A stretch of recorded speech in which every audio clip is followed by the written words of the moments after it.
Bienvenidos a un episodio más de Caminar Leyendo, episodio número 55, y en esta ocasión tenemos este libro, Tiempo de Magos, la gran década de la filosofía 1919-1929, de Wolfram Eilenberger. Es un gran libro, pero primero hablemos de quién es Wolfram Eilenberger. En realidad es filósofo, sí, pero también es escritor. De hecho, este es un libro que ya hablaré un poquito más de eso, pero está a caballo entre filosofía, novela, ensayo. Está ahí en medio de todo y esa es una de las grandes cualidades que tiene este libro. Pero bueno, ¿de qué va? ¿De qué va el libro? Nos va a hablar de justamente esa década, 1919-1929, pero a través de 4 filósofos que son de los más importantes en el siglo XX, por lo menos en la primera mitad del siglo XX. Y en gran medida, no solo en esa primera mitad, porque bueno, fueron de gran influencia para los filósofos que vinieron en la segunda mitad, ya la ola francesa, el existencialismo, todas estas cosas que se dieron en la segunda mitad del siglo XX, vienen de acá, vienen de estos 4. Y aquí los tenemos, y está Walter Benjamin, Martin Heidegger, Ernest Cassirer y por supuesto Ludwig Wittgenstein.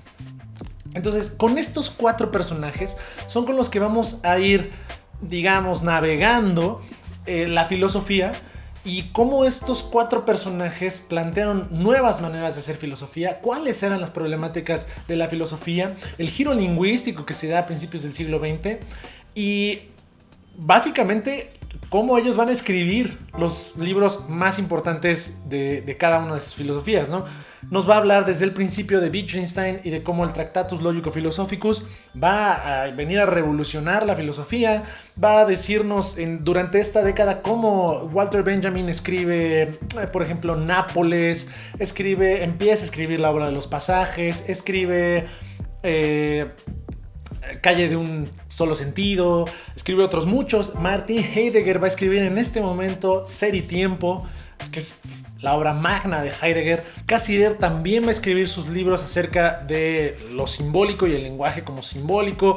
Entonces, esta década en realidad es muy importante. Y lo que está muy bonito de este libro es que nos va a ir llevando a través también de lo que estaba pasando en sus vidas tanto personales, o sea, con quién estaban, qué estaba sucediendo, quién era su pareja o no, se habían perdido, las muertes de las personas cercanas, por ejemplo la madre de Heidegger, etc. Nos dice también qué estaba pasando en el ámbito personal y también en el profesional, que es una de esas cosas que a veces se olvida, pero en realidad ellos no es que la filosofía se haga ahí en el vacío solo pensando, sino que están inscritos dentro de un contexto académico y de hecho pues escriben los libros en el marco de una universidad, por ejemplo en Friburgo, ¿no? Y también están peleando por las plazas, están viendo, están acomodando sus fichas, están jugando sus fichas para también tener pues un sustento económico, ¿no? O sea, no es nada más ponerte a escribir, sino pues bueno, tienes que vivir y tenemos la mala costumbre de los humanos de comer diario, entonces necesitamos ese dinero de alguna manera y aquí también aborda esas cosas. Y bueno, estos 4 filósofos yo creo que todos ustedes los conocen, o al menos los han escuchado nombrar. Yo a Cassirer era el que no conocía en realidad, a los otros 3 sí, pero me llevo una grata impresión de ellos. Bien, ahora, no solo estos 4 personajes figuran en el libro. Tú te vas dando cuenta de que en realidad también la filosofía pues, es un círculo pequeñito y que, digamos, a este nivel, ¿no? De la filosofía de los legisladores, diría Nietzsche, es bien constreñido el círculo. Todos se conocen entre todos y todos los que aquí menciona son muchísimos que menciona, no sé, a Husserl, que estaba ahí, ¿no? Que se conocían, que fue su maestro, etcétera. O sea, todos sabemos que Husserl fue maestro de Heidegger, pero también ves a la siguiente generación. Ves también aquí mencionado a Levinas, ves aquí mencionado a Derrida, ves aquí mencionados a Foucault, a bastantes otros que estaban apenas en pañales, ¿no? En el momento en el que estos ya eran grandes filósofos. Y no solo eso, también como Wittgenstein estaba en Cambridge, pues te mencionan a otros personajes de Cambridge, Whitehead, te mencionan también a Russell, te mencionan a Maynard Keynes, que pues es economista en realidad, pero cómo estaba ahí todo el círculo académico europeo. Es fascinante tener ese tipo de acercamiento con esto, por eso este libro en realidad me pareció excelente y es una gran lectura. Bien, no quiero hacerlo larguísimo y de verdad quiero que lo lean porque este sí está muy impresionante.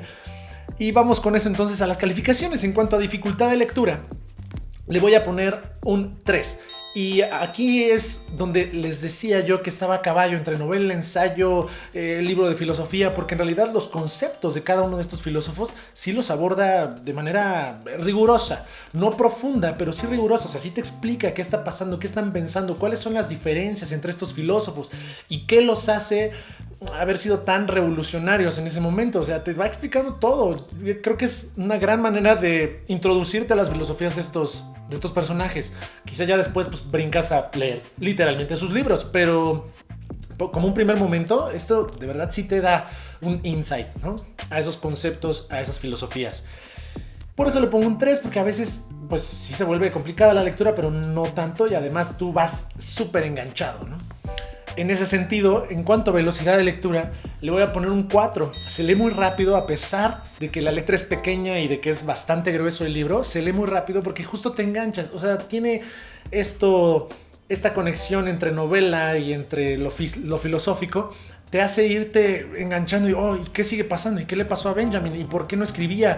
Y las cartas con Scholem. Y cómo él tenía que estar ahí pues sorteando lo económico. En cambio, Heidegger tuvo muchísima más facilidad para encontrar una plaza y para tener esto. Las vicisitudes y todas las peripecias que hizo Wittgenstein al alejarse de la academia e irse a enseñar primaria a un pueblito en Viena.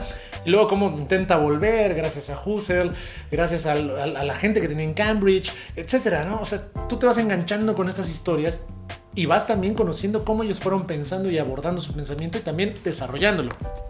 Por último, sí lo recomiendo, creo que ustedes pueden ver mi entusiasmo, este se lleva 5.